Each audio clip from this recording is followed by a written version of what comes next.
I'll start by introducing Shannon and Heather. Shannon Sproule is a physio at GF that has been a physio at GF for a long time and Cool. was also, in terms of this presentation, she was the physio attached to the wound clinic for a long time with Dr. Papp.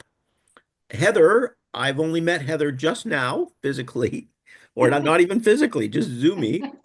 But Heather is a wound care nurse who works for Access Therapists and who was recommended by Shannon. So, if Shannon recommends somebody, I say, yeah, okay, that's good. So I will let them start on the presentation, which is intended to educate us a little bit on what happens when we get a little older and how we can help to prevent things or fix things when they happen. All right, and with that, I'll leave it up to Shannon and Heather to get her going. Good, good. Yeah, well, I think so many of you, and I certainly recognize some of the names, know a lot already, or a certain amount about skin, but there is some changes with aging. And also a lot of the literature on skin with spinal cord injury is very focused on pressure injuries only. And there's not much on any other skin things, which we certainly see a lot of other skin things. So we tried to cover that in this talk as well, because it gets missed out. So it's hard not to talk a little bit about pressure injuries, but we didn't want that to be the focus today because we knew it was more about just aging skin, which we all have. And you'll see, because we're going to talk about what happens with anyone, able-bodied or spinal cord injured, when they age with their skin, and then the differences with the addition of a spinal cord injury. So some of the things that happen as we age is just generally is that our skin becomes thinner, so less resilient. We have, there's another slide that'll explain this more, but we have something in between the layers of our skin called reed ridges. And what happens is they're like a little pattern like this, if you will, that kind of anchors the layers of the skin and keeps it more taut. And as we age, they flatten out, so the skin is more movable. Also, our skin tends to be much drier as we age. We lose some of the sebum and the oils that we would naturally have. So lots of dry skin. Our blood flow decreases.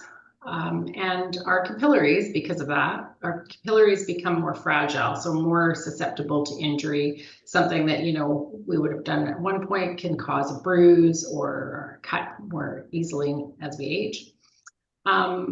And we also have a loss of subcutaneous tissue, so that's the tissue, the under layers. And our skin turns over less frequently as well. So when we look at this picture, this is the one I was talking about. You can sort of see the little bumps there. We've got the hair follicle coming down. We've got the epidermis, and then going into the dermis, and they are all anchored together by these ridges that as when we're young, they're nice deep ridges, and they interlock and keep our skin much more tight. But as we age, they flatten out, and so that we lose that. The other piece about aging skin, and I like this slide because it makes sense to me. You can think about your skin sort of as a brick and mortar configuration. So the cells are the bricks, and then our skin oils, they're the mortar that holds everything together. So if our skin is much drier and we're not giving it moisture through drinking water, as well as like outer moisturizing, the wall isn't so well built at that point, if you will. So keeping a nice moisture level on our skin, sorry, there's a printer here, helps. And it also maintains, we have an acid mantle on the outside of our skin, which helps protect us from bacteria and whatnot. So keeping that outer skin healthy is really important. So that was normal. That happens to everyone, whether you have a spinal cord injury or not. And so just to summarize what was gone over with the epidermis being thin, skin becoming less flexible, delayed wound healing happens to everyone because of those factors. And there's decreased collagen and hormonal changes to both men and women as they age.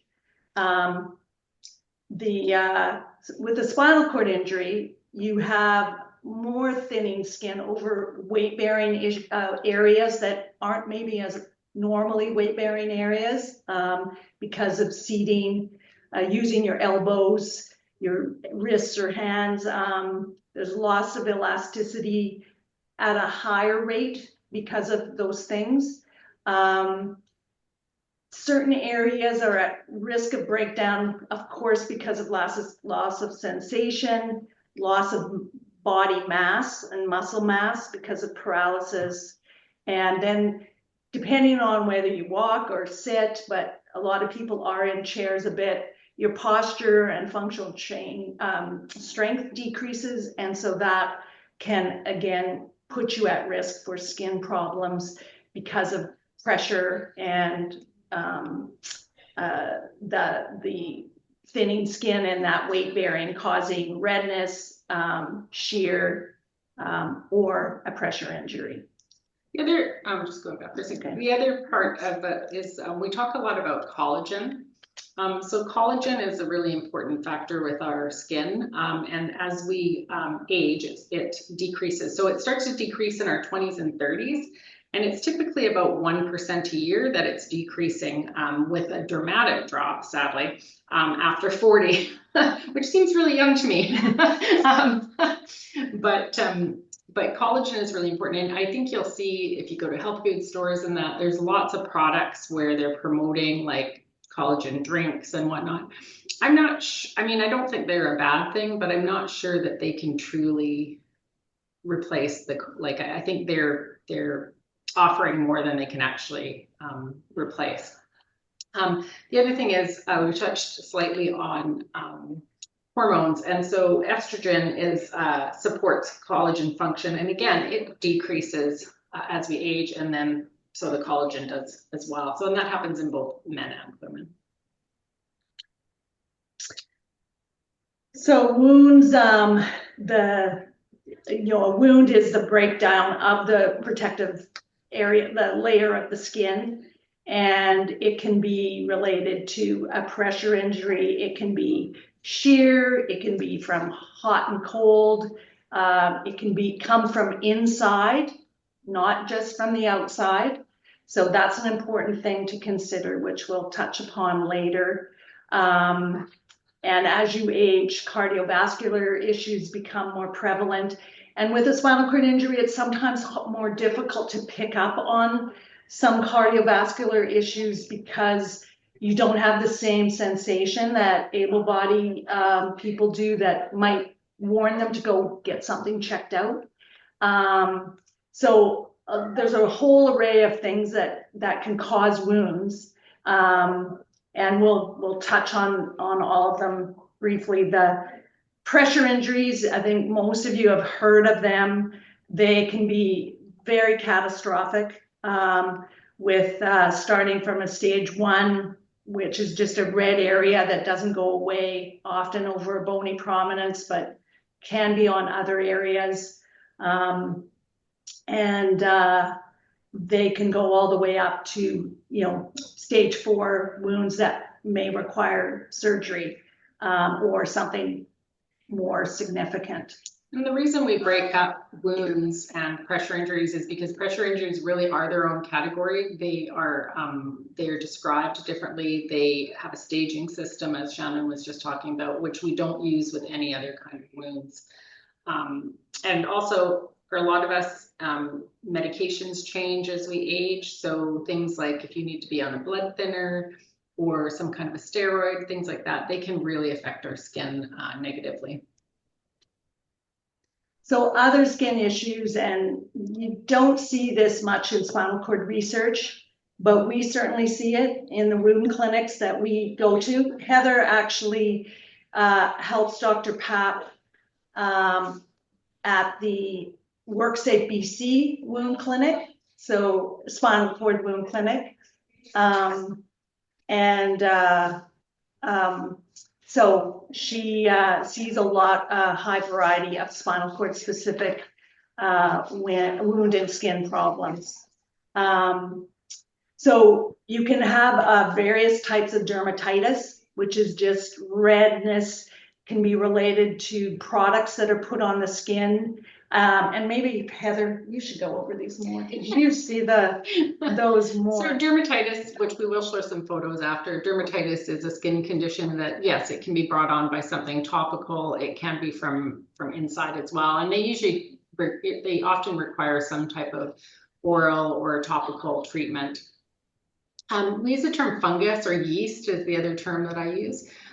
So that is often associated with moisture.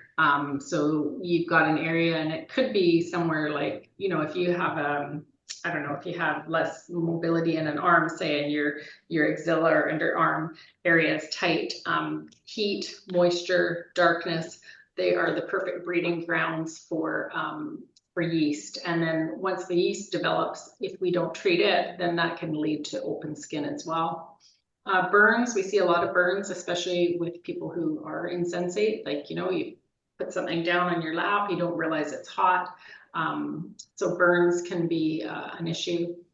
Trauma, I see various traumas through both of my jobs, but a lot of lower leg traumas is very common.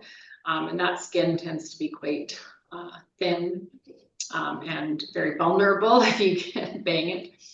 And cellulitis. So cellulitis is an infection of the skin, is what that is. And most commonly we see cellulitis in lower legs. That's where I see it a lot. And then the next topic, which is edema, they often go hand in hand. So if you have a lot of edema and you're not getting good blood flow and that fluid in those edematous, it's looking for the path of least resistance.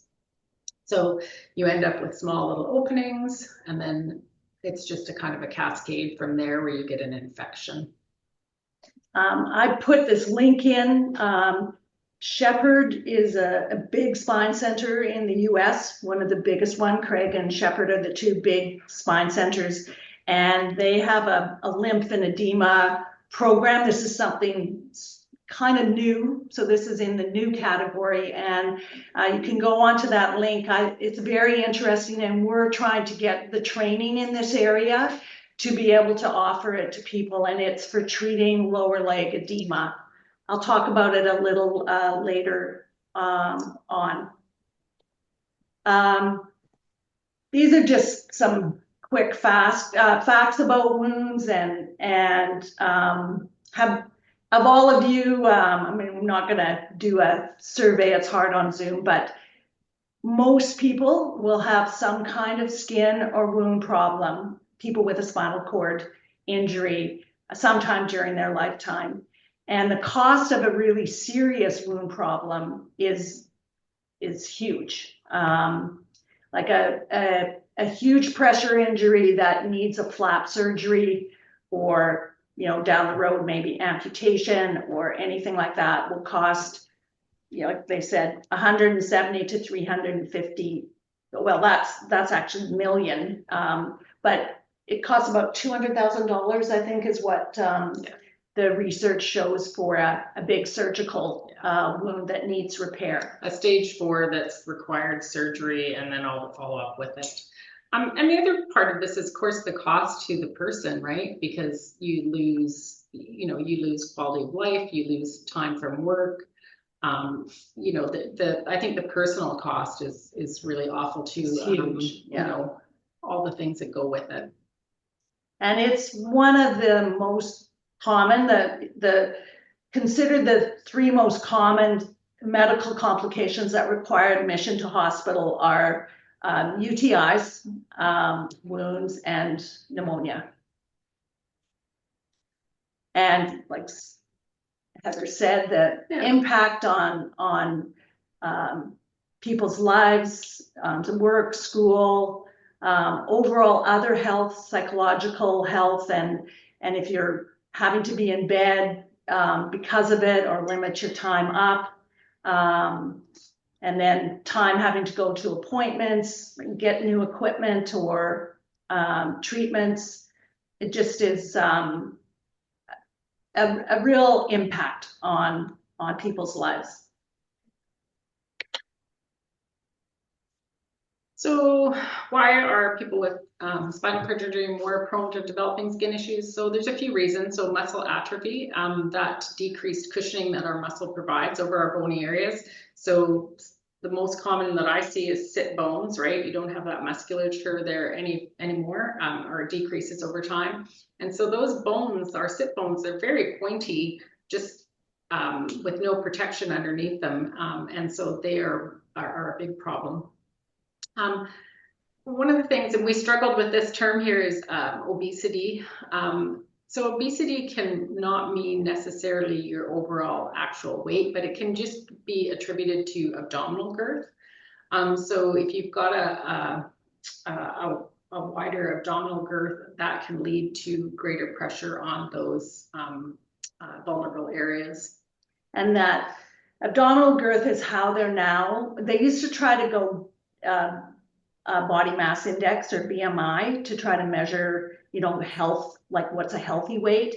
And abdominal girth is now the new thing they're using in the literature, where you measure, and you can find ways to measure in line your umbilicus, your right around your umbilicus. And with a low tone trunk, you're going to have a bigger girth there. And that larger girth can cause other medical issues, which are usually related to cardiovascular health. Then the decreased blood flow to areas of high pressure. So when you have a skin problem, you need, and you get a wound, you need oxygen to go there to help heal it. And lots of times it's very challenging to get oxygen flow going, either to your legs because things don't flow up and down, or you've got pressure because you're sitting on it. And that's where you have to battle with, you know, decisions regarding cushions, types of chairs, all of that kind of thing. The decreased sensation is pretty logical when you're not feeling something. I mean, we've seen people that have sat on, you know, close to a fire, and they're feeling quite nice. They're not feeling it in their legs, and it turns out the front of their shins are burnt quite badly. And so you have to be extra careful of those areas. I remember learning as a new therapist, I had a guy I was treating, and I put a hot pack over his shoulder. He was having sore shoulders, and he could feel on his top of his shoulder, but not down lower. And I thought, oh, if it's too hot, he'll tell me, you know, where he feels it, and that'll be fine. That'll be the way to guide things. And he burnt the lower part. His upper part was fine.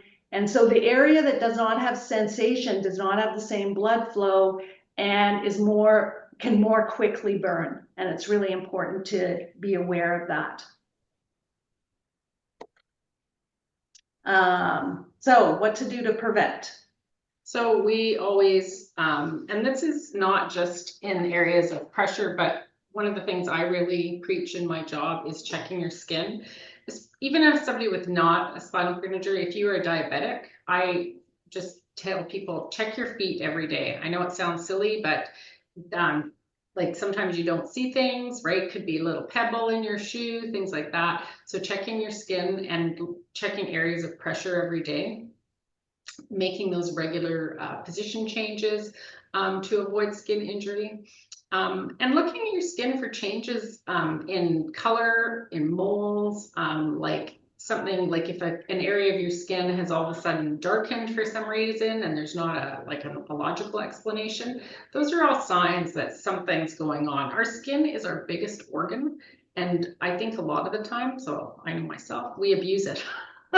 And we don't consider it, we don't take it as seriously as our heart or our brain.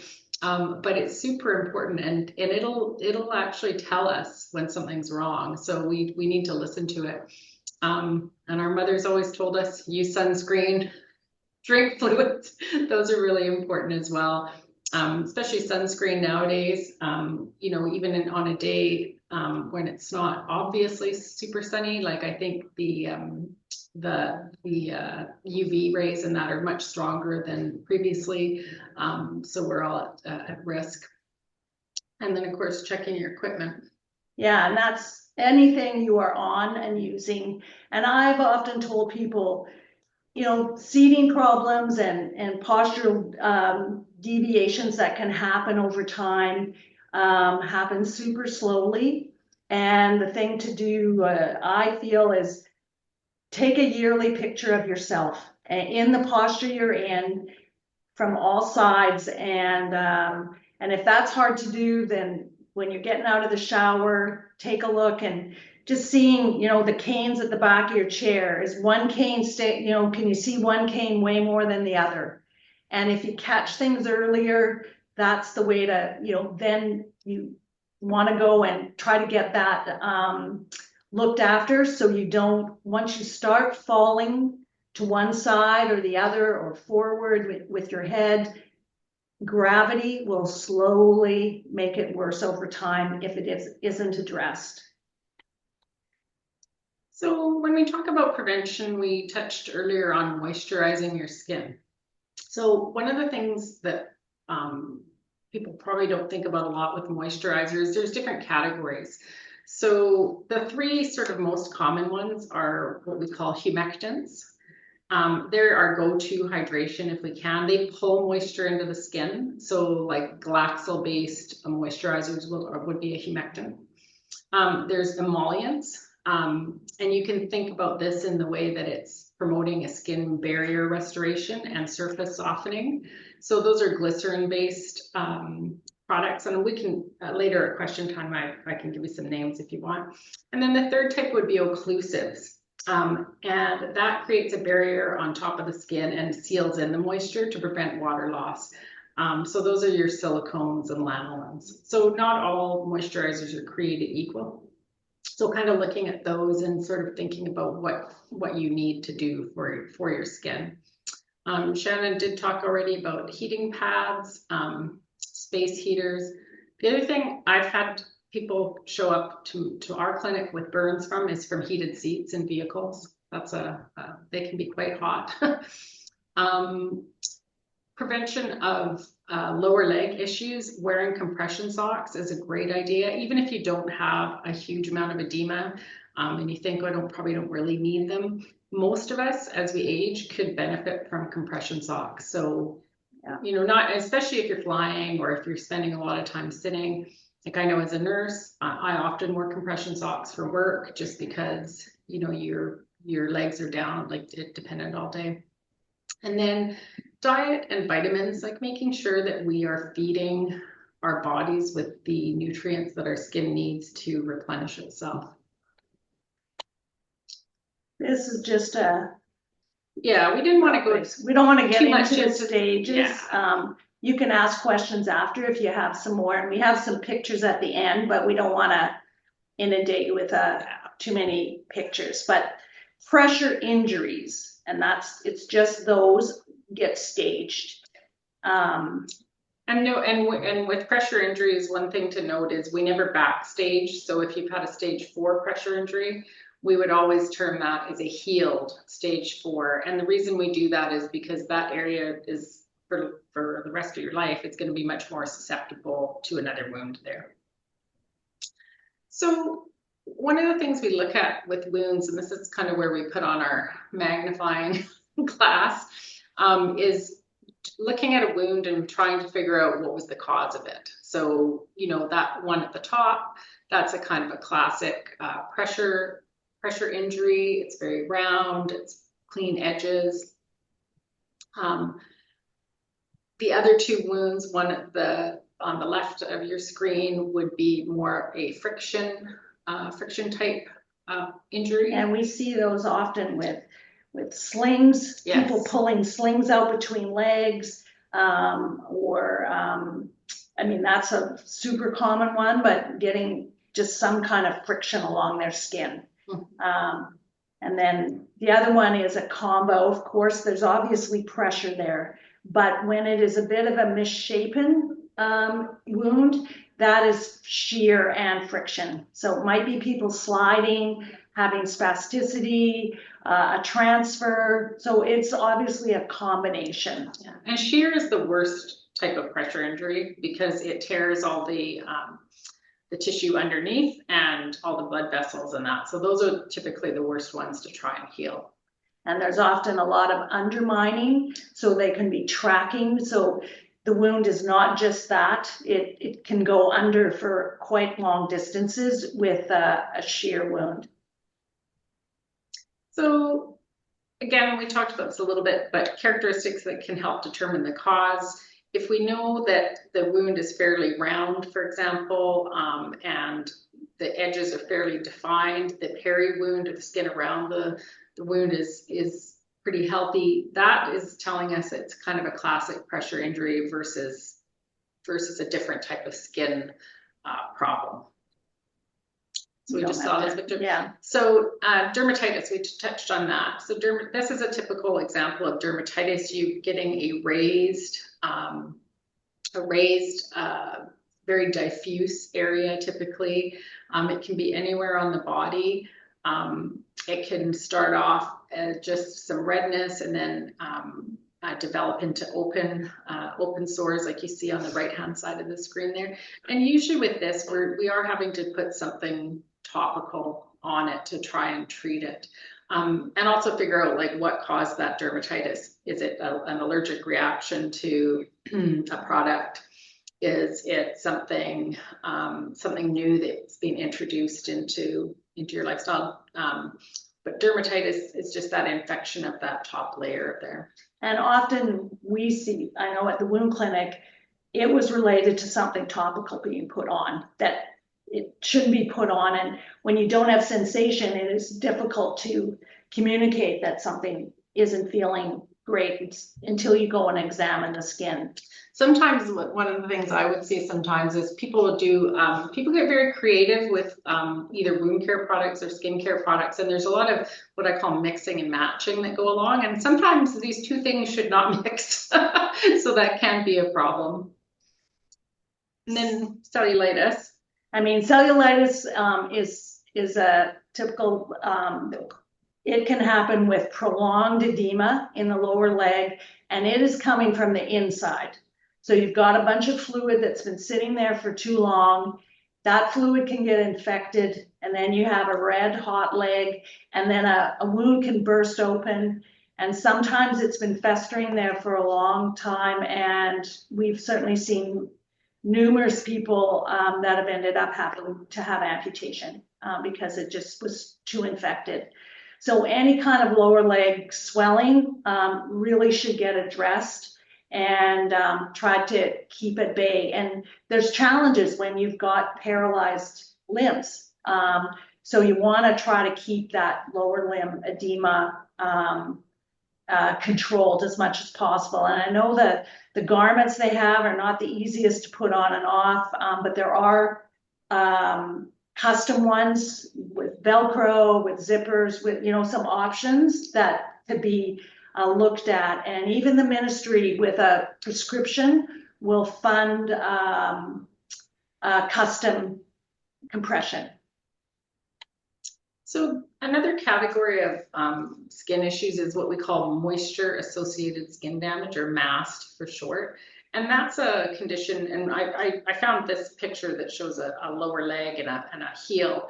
I mean, we do often see it on people's buttocks and groin areas and whatnot. But basically, when we look at skin, our skin wants a certain moisture balance, and that balance is about similar to what our eyes are like that, not too wet, not too dry. So if you or have an area that's over moisturized or over inundated with a liquid, then the skin will break down, it will change, and you can end up with quite a bit of either a cellulitis or a dermatitis. So it's just, again, it's really important to monitor skin. We'll just quickly go through a few of these slides because I think a lot of you know it. I mean, the conservative management is, you can either have surgical, of which there's options, and you can maybe answer questions people have, or there's many aspects to conservative management, which is modifying equipment, lifestyle, and then there's a lot of dressing choices. We'll briefly go over nutrition, that kind of thing, which we talked about. Yeah, and also too, just, you know, making sure that you're bringing in as many members of your team as you can, right? So Shannon and I often work together to create a care plan for somebody with their skin, because it's not just about what the skin is, it's about what their equipment is or how their mobility is, right? So being a real team effort, I feel, is important. And the research again really shows that people do have better outcomes when you have the appropriate team involved. Here's some of the products. So I just popped a couple on here, and if people have specific questions later, I can try answer them. But one of the, I've just put a few items here that I often see in people's homes that are used commonly or sometimes inappropriately. So I don't know if any of you have seen this product. It's called Triad. It looks like a zinc-based barrier cream, but it's actually what they call a hydrophilic wound dressing. It contains 3 different components. And so I find a lot of time, like, this is actually supposed to be used on like an open wound as opposed to skin that maybe is like instead of being a barrier is what I'm trying to say. So just making sure if you're using products or if people want to use products on you, that they understand how they work, because this is a great product, but it can also be very drying, which can be a problem as well. And we see people, their whole bottom is bright red because they put Triad on because they've had a bit of continence issues and they think that that's a barrier. And it just is it is really hard on the skin. It really is meant, yeah, and we've seen it a lot at the wound clinic, and Triad should be in a wound bed, not on intact skin. So the next product I put on here is a skin barrier. So some people think that this is a glue. It is not a glue. It is an item that you spray on, or that comes in little sachets as well. And it's, how I describe it to people is it's kind of like adding a little tiny layer of skin. So I use this product in a bunch of different ways. It could be if somebody has a bit of weak skin, that we can use it on there as a little bit of a protectant. If they had a yeast issue, sometimes we'll put like an antifungal powder and then we'll seal it in with something like this.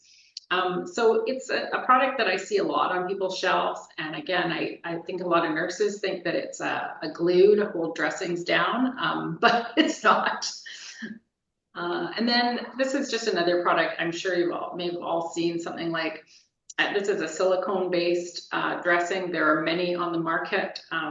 There's pink ones, there's these ones, there's blue, and most of them are very similar in that they are silicone on the outside, and they can be quite moisture retentive. So just being cautious about choices in dressings when you are applying them to a wound. But that's just something that comes with time. But asking questions is kind of my point. But this is just I don't think anyone wants to be on bed rest. And some people think, oh, I have a wound, I should stay in bed. But there's other complications that happen to be in bed all the time. And so it's really important to look at your overall health. And even at Dr. Papp's clinic with really big wounds, he recommends people get up for a couple hours a day to stay healthy. And if you end up feeling that your posture's changing or that you have a skin or wound problem, you should seek out a therapist or a wound nurse to get some advice and try to do the detective work to find out what the cause is and then address it. So it can be any of your equipment that you're in, and you don't always assume it's the chair, because it could be your toilet, it could be your bed. And so you want to really do detective work. And usually the people with a spinal cord injury using their equipment are the best resources and can really help in trying to solve that. And so, you know, you want to have a complete assessment and have all your equipment looked at. Try to keep moving along here. Pressure mapping is an assessment tool, so it can be really useful. It isn't, you know, it isn't, you know, necessary, but it can be helpful. And so having access to a pressure map is sometimes an important thing. So for nurses, like they're, you know, the community nurse that you see may, they often are consulting with a wound clinician like myself, who creates a care plan using best practice guidelines. Really important, any wound, if you don't remove the cause, you're not going to heal the wound. Care plans should be adjusted based on the wound behavior. So typically I'm going to put a care plan in place, and within about 10 days, I'm going to adjust it based on how that wound is reacting to it. And as I mentioned earlier, really, it's important to work in conjunction with your OTs and PTs, because I think it's a team approach is best. Here's some of the new treatments that we've heard of and wanted to share with you guys. You know, the Spin magazine did a thing on Amicapsol, and I think I don't know, I think there's a few people I know that actually sent away to England to get it. And Heather can talk about why we don't use it. So I've had lots of requests for Amicapsol. It is not approved here in Canada, so it's not something that I as a clinician could recommend. It is what they call a micropore particle technology, which involves a wound dressing with tiny pores in it that, so this is their terminology, create a suction that forces, which draws the fluid from the wound to the surface. What their website talks about is that you would put this powder on and you would leave it exposed. I mean, I think that's a bit challenging. Like if you had a heavily draining wound, powder is only going to bring so much to the surface. But I personally have not used it, but my research on it, I mean, I think any wound within the right constructs can achieve some healing. So Nanosol, yeah, it's a Praxis, which is the old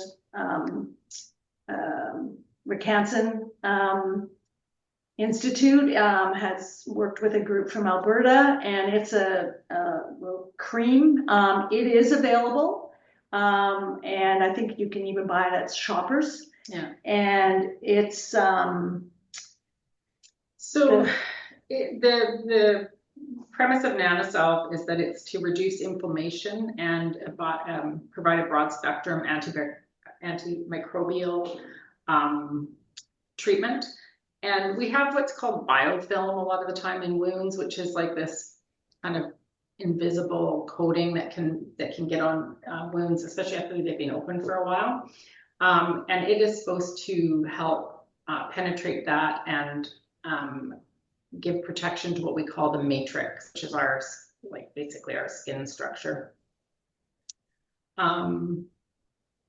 yeah, it's a bit. Yeah. It's available. I went to a talk about it.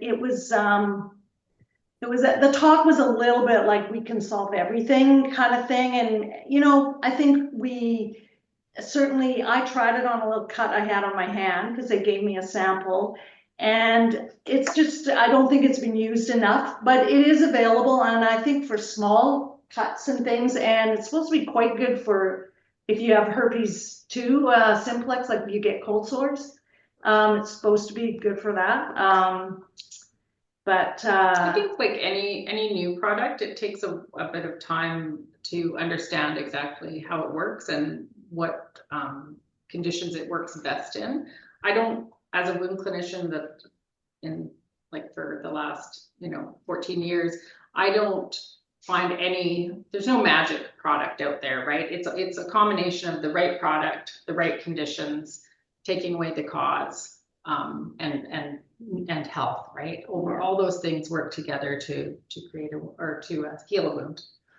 The complete decongestive therapy is what I had talked about is for lower leg edema, and there's decongestive massage, which you can go to, and there are certified massage therapists that do it.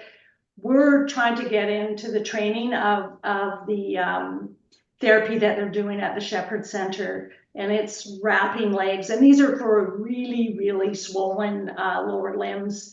And there's been there's published research, which I gave you the link to, which shows some pictures of some quite incredible responses to that. So that is interesting. And it's been a big area I've really thought has been neglected in spinal cord injury, because we do have, people tend to have lower limb edema, and if you get a wound in your lower leg, because the oxygen is not flowing down there, and to a degree that will help, the wounds heal, wounds stay open for a very long time. They take a long time to heal.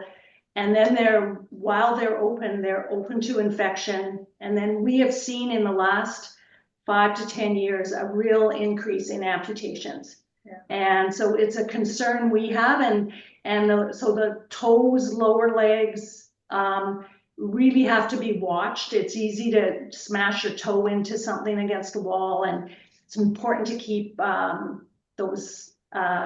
lower legs protected and free from trauma.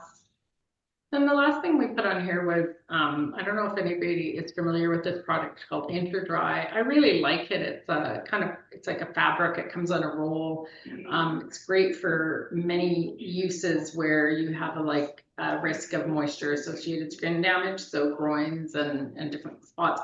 So InterDry is silver based, and now they've come out, a separate company has come out with a product called DryGo. And they look like without thinking about it, you could grab the same product off the shelf. You'd think they're the same. The big difference is DryGo is a peroxide based product. So I don't know if I just put it on there because sometimes companies are getting tricky where they make their products look like each other. But they are good products for helping to control moisture. Yeah, any kind of skin fold that might get a bit sweaty and then might be prone to some skin irritation. They're like a dryer sheet. Those sheets you put in the dryer, they kind of look like that. And I'm just going over the edema. It's a thing that's on my radar. So I've kind of talked about it already, but it'll be in the talk. Some of the treatment for lower leg edema, compression. Some people give medications, diuretics, so low salt. That's generally not felt to be a real solution. It will make you dehydrated, and so you'll have less edema, but it's not really helping. So it's better to look at other treatments, I would say, as a general comment. There's some really good shoes out there, so you want to have properly fitting shoes. And then podiatry. A lot of people can cut their toenails and things themselves, but you can also totally botch it and get ingrown and wounds around your toe beds, and that can cause a real long-term problem. Want to get through this so there's some time for questions. This is just information on the Spinal Cord Wound Center clinic, which you can be referred to. We hope none of you have to be, but that's where it is a team that would look at your wound, and that's who is in it right now.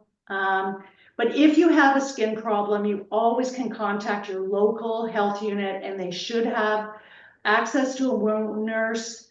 and then OT or PT that could come and look at your skin. And GF Strong is always available as well to be referred to. And there's just some resources at the end of the document. Yeah. Okay, and I'll cut in here and just leave it open for questions. Of course, as I listen to things, I have questions. And I'm going to lead off with the question. You said something about vitamins. Now, I hear from people, you know, that this vitamin's good and that vitamin's good and this vitamin's good. And I'm not sure which vitamins actually are good in terms of skin maintenance as we get older. So I would love to hear. I've heard that you just have to take a multivitamin and that'll do it. But there's, you know, different opinions. I think every person is individual, right? So I think in a perfect world, if you've got a GP, you could go to your doctor, get some baseline blood work done. What we tend to be here in BC, very low in is vitamin D. So getting some vitamin D drops is typically how you take it. You know, I'm not a dietitian, but again, that would be something that they could, you know, sort of look at your blood work and see what you are low in. And then you could address it more concisely, because if you're low in an iron, you know, and obviously an iron supplement, zinc is one that people take a lot for skin health. And, you know, I mean, obviously a multivitamin is never, I don't think, ever a bad thing, but I honestly think that when it comes to vitamins, if you can get it out of your actual raw food that you're eating, is your best bet, right? Because I think some of the vitamins are, you know, hit and miss. But if you've got a good GP, you could ask for blood work and sort of see where you are low, and then you can focus on taking vitamins based on that. But I mean, I don't think it's ever a bad idea to have a multivitamin on board, because most of us probably aren't getting enough of certain ones. Yeah. Okay, that's great. I'm going to ask if anybody else has a question first, because I have more, but I'd rather leave it open for other people to ask. I don't see anybody with a hand up at this point. I have a protein. Can you guys comment on protein? I hear a lot about you must have a lot of protein to prevent and to help heal wounds. Well, you need a lot of protein when you have a wound. That it helps heal an open wound. But when you have no skin problems, you just need your normal amount of protein. It's really key to wound healing. Because eating too much protein all the time and supplementing can you know, affect weight and other things and whatnot. Yeah, I think that when it comes to protein, so like in wound healing, especially if you have a wound that is draining quite a bit, that's where you're losing like a lot of your vitamins and protein through that wound, right? It's like leaking out, so to speak. So typically replacing that protein plus I'd have to look at the stats on this one. We should actually put that as a slide. I think you're replacing sort of 4 times what you'd normally need if you have a wound that's healing. But again, that's where you know, there are resources like Dial a Dietitian, where they can instruct you on how much protein to eat, and some of that would be based on any other health concerns that you have, right? Like if you had kidney function issues, right? You don't want to overload things like that. So I mean, protein, all of us probably, you know, we should be having a good baseline of protein, right? You know, and throughout the day, right? So something breakfast, midday, dinner, so that you're kind of getting that constant. Okay, Pete, you've got your hand up. Go ahead. Thanks, Duncan. Thanks, Shannon and Heather. Really good information. something I took away is I actually have been applying that triad to what is normally healthy skin, thinking it's like, oh, I'm so smart, I'm gonna, prevent any problems. So I'm gonna stop doing that. So my question is related to like dimethicone barrier, like the ProShield, Yep. like that. Like I'm thinking about like my sitting area. Fortunately, my skin is intact and seems to be healthy, but I do put creams on to try and keep it that way. Is that a good habit, or is that something that I maybe want to consider changing? Oh, I think having some kind of like something like a silicone based cream, I think is always nice, right? Because it's not too greasy. It's kind of soaks into the skin and it's creating that sort of barrier on the outside without being anything too heavy. Your skin can still breathe. So I personally think like a good basic moisturizer like that, not to use brands or whatever. I mean, I don't get I don't work for any of these companies, but like Remedy makes a really nice silicone-based moisturizer. Dimethicone is a good option as well. So nothing wrong with those, just as a good preventative cream. And I have another question, of course. In terms of equipment with cushions and that kind of stuff, is there a way that people can stay up to date with that kind of stuff? Because it changes. And, I've been in a chair for 50 years now, and we've gone from just sitting on a piece of foam to, Roho being the be all end all. And now there are other cushions out that are, I mean, they've proven to me that they're fantastic. I've gotten a new cushion recently, and it's changed. It's fixed everything so far. So, how do we find out about those kinds of things, though? Yeah, I mean, it's hard for us even. And I mean, at GF, we get, people coming in presenting the new stuff. It does change, a lot. But I mean, it still is the basic. You've got foam, different layers of foam, you got gel, you got air, and then you've got the offloading. I think the way that of the future though is, and the thing to do, I would say is, and maybe last year, were you, can you guys go to the rehab expo that Ian puts on? Finding ways to go and then maybe just have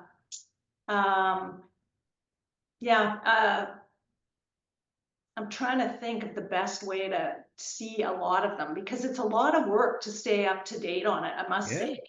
I know. And I mean, if you have something that's working, don't go looking for it though either. But I think there's going to be new things. People are starting to 3D print stuff. It's always changing. But the newest thing in the last 10 years have been the offloading cushions, like the ride style cushions. Otherwise, it's still really a combo of gel, air, and foam, and some combination. There just is going to be new names, and then Quickie is bought, RGK and so on, and they change the names. Sometimes they're really the same cushion, but they have new names because some new company buys it. Yeah.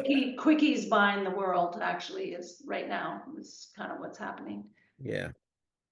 Okay. Now, the other thing that I would love to know is kind of like preventative stuff.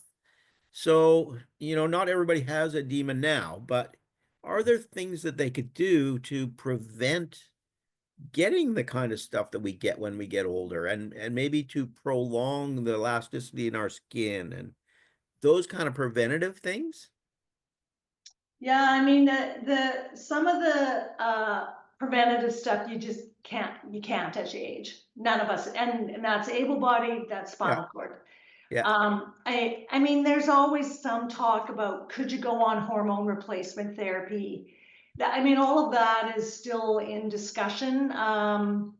But I think moisturizing your skin, keeping it supple with a good moisturizer, the ones like Heather has suggested, having a good diet, using sunscreen, drinking lots of fluid, those kind of healthy living choices are really important. And with the lower leg edema, it's challenging if you are paralyzed because your legs are down, you do not have the muscle pump to pump blood back, and so it's pooling down there, right?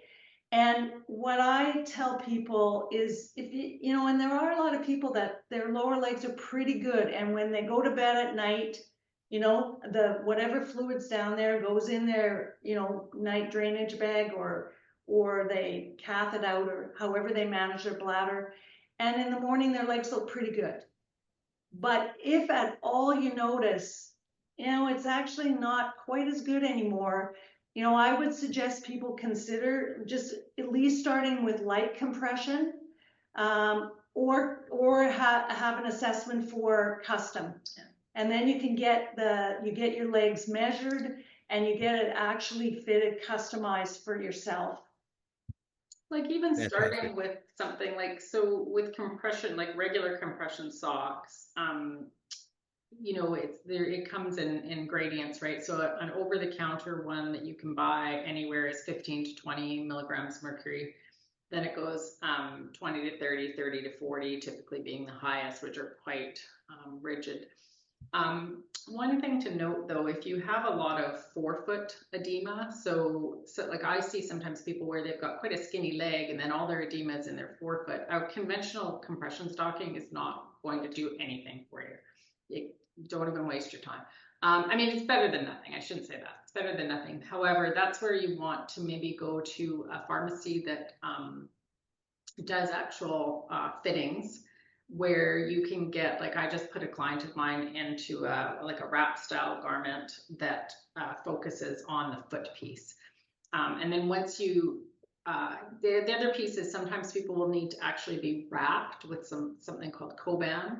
And then they can be, once they've reduced the edema, then you can be fitted for what we call a flat weave.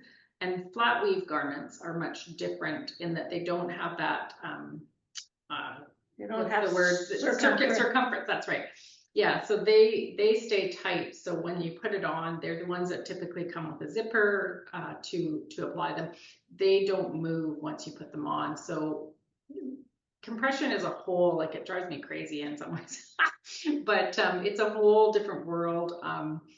But knowing, like, if you start to see edema happening, I just implore you to, like, just get on top of it, right? And if you are seeing anything, like any strange discolorations and stuff, you want to get what's called an ABI, which stands for ankle brachial index. And that's just a really easy test that it's basically taking the blood pressure in your legs and sort of seeing that, to making sure that the issue is a vascular issue versus an arterial issue, right? Because if it's arterial, you don't want to have compression, but vascular, like that way, a lot of the time it's our valves and our legs are failing as well as we get older, right? So the valves don't hold back the fluid the same.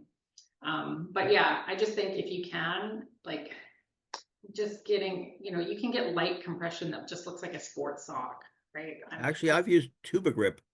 Yes, Tuba Grip, yeah, And that's perfect. cheap. That's very cheap. Tuba Grip is like very cheap. It's like 8 to 10. It's a light, and that Yeah. might be fine. Yeah. But there might come a time where you might need more than that. Yeah. Go ahead, Paul. Ask that. Sure. That was a good question. Sure, I've got a question. I've got a couple of different cushions that I use, and I alternate between them. I often use two different chairs, and so I have one style cushion on the one chair and another style on the other chair, and I'm transferring between the two chairs sometimes using one chair, sometimes the other chair, and I find my skin is good. So I wonder if that's part of why it's good, because I'm switching up the type of cushion my butt is used to. That's a super good comment. I think there are some people that are like have dual cushions they use depending on the activity they're doing, especially, and that can be a good thing. I don't want to generalize because I think everyone is different, and for some people, really it's one cushion. Really, they need something custom. You know, they might have a very deviated posture, and they really need that custom cushion. But for some people, they may want a more fluid, like a air or gel type cushion, and then they might want a more solid cushion depending on the activity they're doing or what they're doing, and that can be a good thing for sure. I have like quite a few people that like use a certain type of cushion when they go to the gym or when they're super active, and they'll use another cushion when they are maybe gaming or like on a computer, and they're not going to be as aware of doing pressure reliefs. Yeah. And I want to thank you guys, Heather and Shannon, very, very much for putting together a really good presentation. And I learned a little bit. I'm sure that everybody else probably did. So I'll just say thank you very much, and I will talk to you soon. All right. And we'll shut this one down. All right. Okay, thank you again. Thank you. Thanks, everybody. Thanks.